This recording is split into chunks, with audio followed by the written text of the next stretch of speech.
We aren't going to talk in specifics about this year's election because there is a lot of water still that must pass over the dam, but I want to ask you this. You've been watching politics for probably about the same period of time that I have. We have seen two successive presidential cycles that have been unmatched, that we've never seen like it before. 2000 certainly was rare. 2004 was an extremely unusual presidential cycle. Any reason to believe this one is going to be less unusual? For people who do our work, this is the mother lode of presidential elections. You have everything to look at in this one. It's been so interesting. You know, when we were off air a few minutes ago, Rick, you made the comment about the enthusiasm, the young people who have been really engaged this year. I find that interesting. I find my classes, for example, very interested. And of course, the analogy goes back to either 1980, when so many young people were interested in Ronald Reagan, or 1960, when young people were interested in Kennedy, that same kind of idealism. Thank goodness this is becoming a protracted election season. You know, I think everybody was thinking with the early primary season, everything would be over in February. By Super Tuesday. Everybody, by Super Tuesday, that's right. Including this poorly advised reporter said that this thing would be over early in the year and that there would be this long lull until the conventions.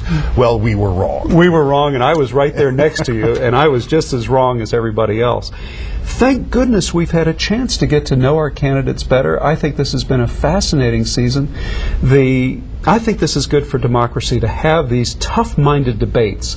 And also, we're getting beneath rhetoric, and that's what we need to do. And I think more Americans are tuning in, they're turning on, and as a result of that, we're going to have a more informed election, I think, in November. We've heard it for years and years and years. When you were on college campuses, people said the young vote will make a difference. We heard it with Eugene McCarthy. We heard it all the way, 1972, we heard it with George McGovern. We heard it with all of these folks. And at the end of the day, the youth vote has always been, as a percentage of the number of people that could vote, it has always been a disappointment. Now, this year we've heard that there are more young people that have registered than ever. We see lots of activism on campuses. At the end of the day, will the youth vote finally find its voice? You know, it depends on the fate of Barack Obama.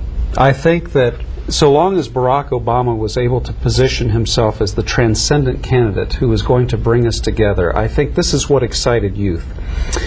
As time has gone on, that perception has eroded.